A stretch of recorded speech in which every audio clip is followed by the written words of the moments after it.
গতকাল সাংবাদিকদের ওপর হামলার ঘটনায় অপরাধীদের শাস্তির দাবিতে এফডিসির প্রবেশ পথে মানববন্ধন করছে টিভি জার্নালিস্ট অ্যাসোসিয়েশন টিসিএ। সেখানে রয়েছেন সহকর্মী সাদিয়া ন্যান্সি, সরাসরি যুক্ত হচ্ছি তার সাথে। ন্যান্সি, আজ তো মানববন্ধন চলছে, তো কি দেখছেন আসলে কি পরিস্থিতি এবং শাস্তির ব্যাপারে কোনো কিছু জানা গেছে কিনা, বা তারা কি আসলে কোনো পদক্ষেপ নিচ্ছেন, সবশেষ কি জানতে পেরেছেন আপনি?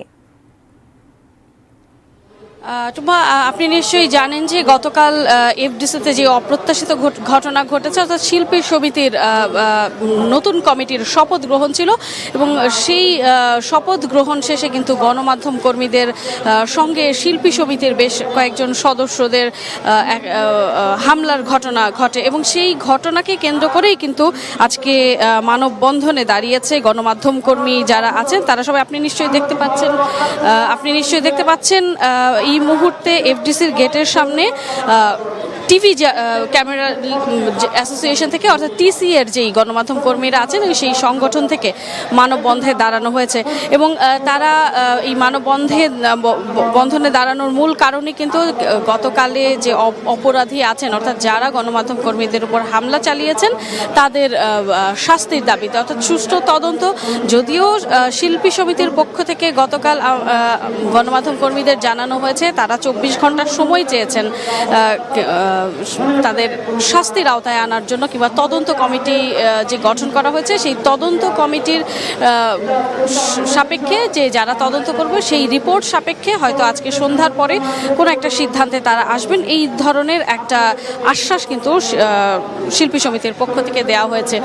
পাশাপাশি হচ্ছে গণমাধ্যম কর্মীদের মধ্যে থেকেও কিন্তু একটি কমিটি গঠন করা হয়েছে 5 জন, যেখানেও 6টি দফা আমরা এখান থেকে দেওয়া হয়েছে। তারা বলেছে যে যারা আসলে আহত হয়েছেন, বিশেষ করে আপনি জানেন যে গতকালকে গণমাধ্যম কর্মীদের মধ্যে বেশিরভাগ ক্যামেরা পার্সন, বেশ অনেকজন ক্যামেরা পার্সন আহত হয়েছেন এবং সব মিলিয়ে প্রায় 18 জন তো আহত হয়েছেনই, ওনারা চিকিৎসাধীন অবস্থায় আছেন। পাশাপাশি হচ্ছে অজ্ঞাতনামাও কিন্তু আরও 10 থেকে 12 জন আহত হয়েছেন।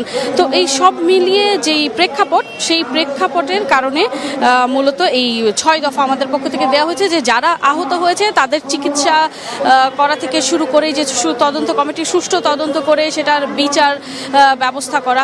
তো এই যে এই 6 দফার ভিত্তিতেই কিন্তু এই 6 দফার মধ্যে আজকে যে মানববন্ধনের অংশ, সেটিও মানববন্ধন করা হচ্ছে, সেটিও কিন্তু তারই অংশ এবং 24 ঘন্টা আসলে সময় চাওয়া হয়েছে। এই 24 ঘন্টা পরে আজকে সন্ধ্যার পর হয়তো শিল্পী সমিতির পক্ষ থেকে একটি সিদ্ধান্ত আসবে। যদি শিল্পী সমিতির পক্ষ থেকে সিদ্ধান্তটা গণমাধ্যম কর্মীদের কাছে মনে হয় যে সেটা আসলে গতকালকের ঘটনার জন্য ঠিক আছে, তাহলে হয়তো তারা সেই সিদ্ধান্ত মেনে নেবেন।